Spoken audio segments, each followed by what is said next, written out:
ಹಾಗೂ ನಾಗಚೈತನ್ಯ ದೂರವಾಗಿ ಈಗ ತಮ್ಮ ಬಾಳ ಸಂಗಾತಿ ಜೊತೆ ಸುಖ ಸಂಸಾರ ನಡೆಸುತ್ತಿದ್ದಾರೆ.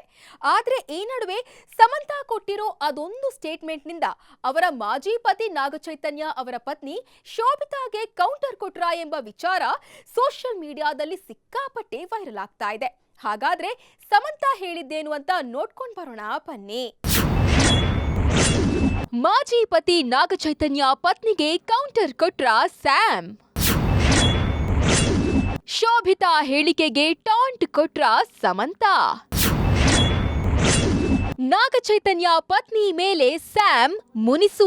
ಟಾಲಿವುಡ್ ನಟಿ ಸಮಂತಾ ಮಾ ಇಂಟಿ ಬಂಗಾರಂ ಸಿನಿಮಾ ಮೂಲಕ ಭರ್ಜರಿ ಕಮ್ಬ್ಯಾಕ್ ಮಾಡಿದ್ದಾರೆ. ಸಮಂತಾ ಅವರೇ ನಿರ್ಮಿಸಿದ್ದ ಈ ಸಿನಿಮಾ ಬಾಕ್ಸ್ ಆಫೀಸ್ ನಲ್ಲಿ ಸುಮಾರು 60 ಕೋಟಿಗೂ ಹೆಚ್ಚು ಹಣ ಬಾಚಿಕೊಂಡಿದೆ.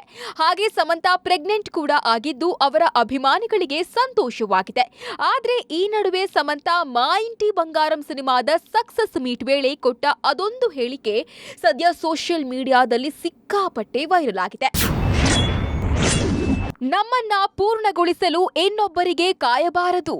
ಎಸ್, ನಾಗಚೈತನ್ಯ ಅವರಿಂದ ಡಿವೋರ್ಸ್ ಪಡೆದ ಬಳಿಕ ಸಂಪೂರ್ಣವಾಗಿ ಕುಗ್ಗಿ ಹೋಗಿದ್ದ ಸ್ಯಾಮ್ ಕಳೆದ ವರ್ಷ ಡಿಸೆಂಬರ್ನಲ್ಲಿ ರಾಜ್ ನಿಡಿಮೂರು ಅವರನ್ನ ಮದುವೆಯಾಗಿದ್ರು.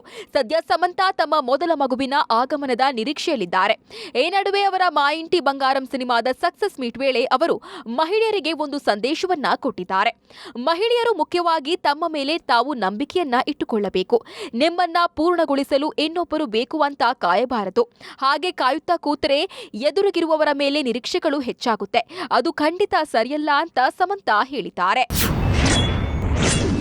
ಶೋಭಿತಾ ಹೇಳಿಕೆಗೆ ಪರೋಕ್ಷವಾಗಿ ತಿರುಗೇಟು ಕೊಟ್ರಾ ಸ್ಯಾಮ್. ಸದ್ಯ ಸಮಂತಾ ಅವರ ಈ ಹೇಳಿಕೆ ವೈರಲ್ ಆಗುತ್ತಿದ್ದಂತೆ ಅನೇಕರು ಸಮಂತಾ ತಮ್ಮ ಮಾಜಿ ಪತಿ ನಾಗಚೈತನ್ಯ ಅವರ ಮುದ್ದಿನ ಮಡದಿ ಶೋಭಿತಾಗೆ ಪರೋಕ್ಷವಾಗಿ ಕೌಂಟರ್ ಕೊಟ್ರಾ ಅಂತ ಪ್ರಶ್ನೆ ಕೇಳ್ತಿದ್ದಾರೆ. ಯಾಕಂದ್ರೆ ಈ ಹಿಂದೆ ನಾಗಚೈತನ್ಯ ಜೊತೆಗಿನ ಮದುವೆ ಸಂಭ್ರಮದಲ್ಲಿ ಶೋಭಿತಾ ಒಬ್ಬ ವ್ಯಕ್ತಿ ಅಪೂರ್ಣವಾಗಿರ್ತಾನೆ, ಇನ್ನೊಬ್ಬರು ಬಂದು ಆ ಶೂನ್ಯವನ್ನ ತುಂಬುತ್ತಾರೆ ಅಂತ ನಾನು ನಂಬುತ್ತೇನೆ. ಅವರ ಅನುಪಸ್ಥಿತಿಯಲ್ಲಿ ನಾನು ಪರಿಪೂರ್ಣವಾಗಿ ಇರಲು ಸಾಧ್ಯವಿಲ್ಲ ಅಂತ ಹೇಳಿದ್ರು. ಸದ್ಯ ಈಗ ಸಮಂತಾ ಇದಕ್ಕೆ ತದ್ವಿರುದ್ಧವಾಗಿ ಹೇಳಿಕೆ ಕೊಟ್ಟಿದ್ದಾರೆ. ಹೀಗಾಗಿ ಸಮಂತಾ ಅವರ ಹೇಳಿಕೆಯನ್ನ ಹಾಗೆ ಶೋಭಿತಾ ಅವರ ಹೇಳಿಕೆಯನ್ನ ಒಟ್ಟು ಸೇರಿಸಿ ವಿಡಿಯೋ ಮಾಡಿ ಸೋಷಿಯಲ್ ಮೀಡಿಯಾದಲ್ಲಿ ಕೆಲವರು ವೈರಲ್ ಮಾಡ್ತಿದ್ದಾರೆ. ಸಮಂತಾ ಶೋಭಿತಾ ಅವರ ಹೇಳಿಕೆಗೆ ತಿರುಗೇಟು ಕೊಡಬೇಕು ಅಂತಲೇ ಈ ರೀತಿ ಹೇಳಿಕೆ ಕೊಟ್ರಾ ಅಂತ ಪ್ರಶ್ನೆ ಮಾಡುತ್ತಿದ್ದು, ಈ ವಿಚಾರ ಟಾಲಿವುಡ್ನಲ್ಲಿ ಸಾಕಷ್ಟು ಚರ್ಚೆಗೆ ಗ್ರಾಸವಾಗಿದೆ.